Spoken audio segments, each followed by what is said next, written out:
Bonjour messieurs dames, j'espère que vous allez bien. Aujourd'hui encore une petite vidéo pour continuer sur ce thème des fonctions rationnelles.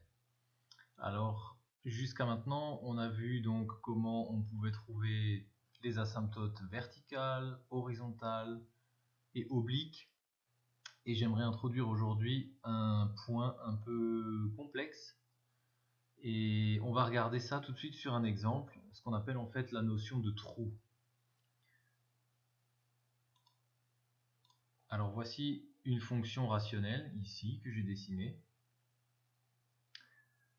avec une fonction polynomiale de degré 2 au numérateur, une fonction polynomiale de degré 1 au dénominateur.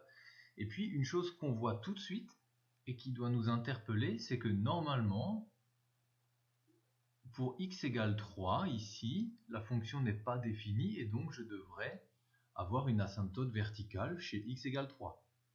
Ceci est le graphe de ma fonction.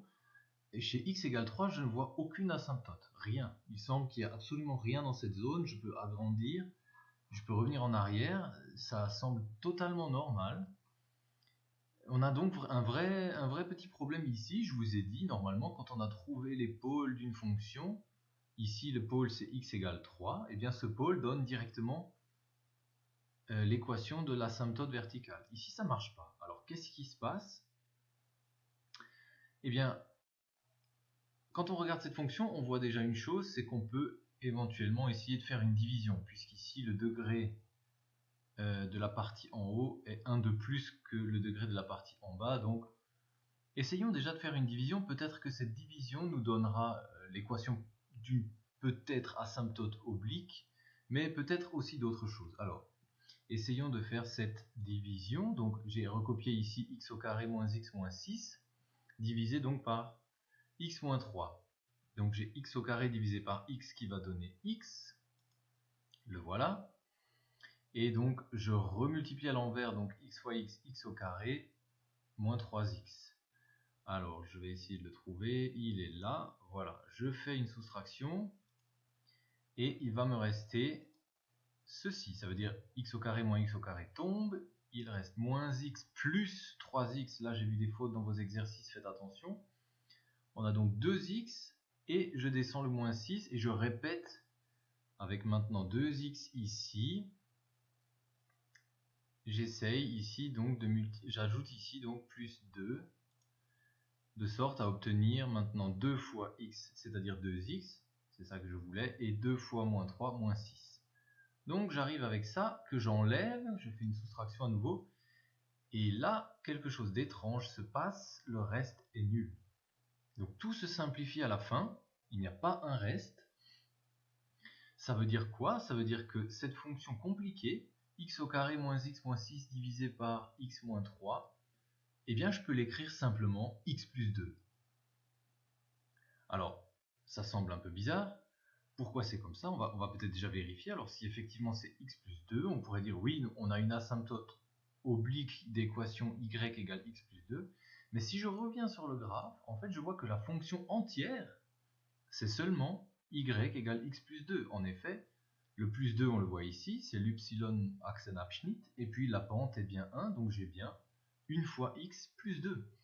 Donc cette fonction est en fait simplifiable et est égale à x plus 2, sauf si x égale 3.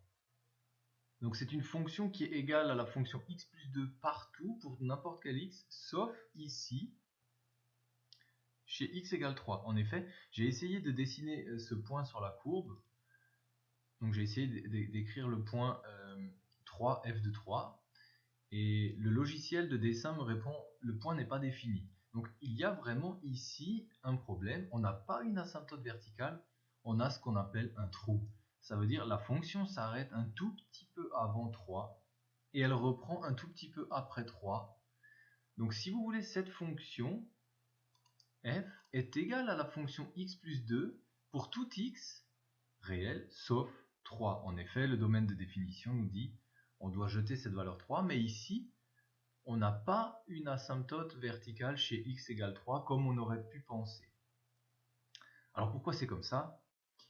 Eh bien, si on s'intéresse au numérateur, ça veut dire à x au carré moins x moins 6, seulement ça. Voilà.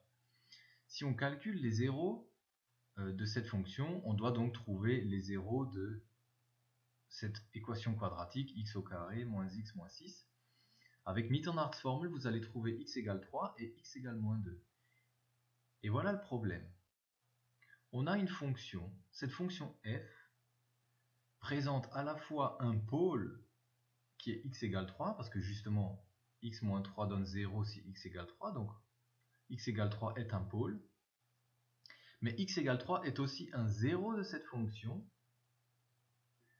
et ça pose un problème. Ça pose le problème qu'on n'a pas une asymptote verticale chez x égale 3, dans le cas où la valeur du pôle qu'on a trouvé est aussi un 0 de la fonction.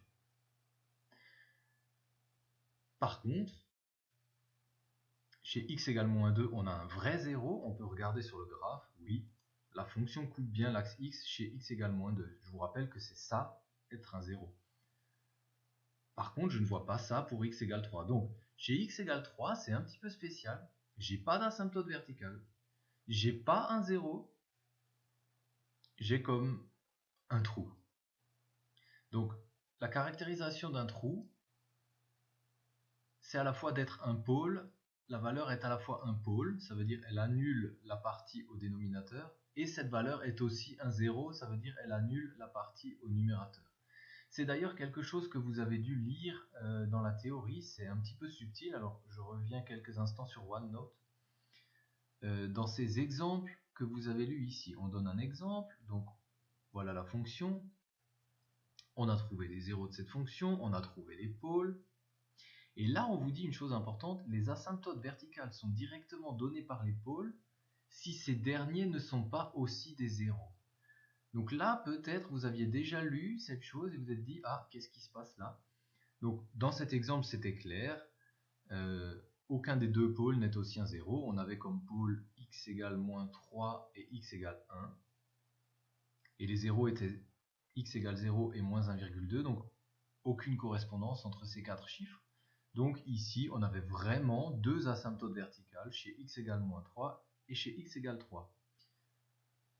Et le problème se pose vraiment, donc je reviens à mon exemple, voilà, le problème est vraiment réel si je trouve ici comme pôle une valeur qui est aussi un 0. Dans ce cas-là, la fonction présente un trou. Il faut imaginer qu'ici, il n'y a rien. Pour x égale 3, la fonction n'est pas définie, et partout ailleurs, pour tous les autres x, la fonction est définie et est simplifiable en x plus 2. Voilà. On a trouvé un reste nul pour la division. Ok, j'espère que ceci pourra vous aider. Je vais vous communiquer un petit exercice en dessous de cette vidéo que je vous demande de résoudre pour la semaine prochaine sur les trous. Merci, au revoir.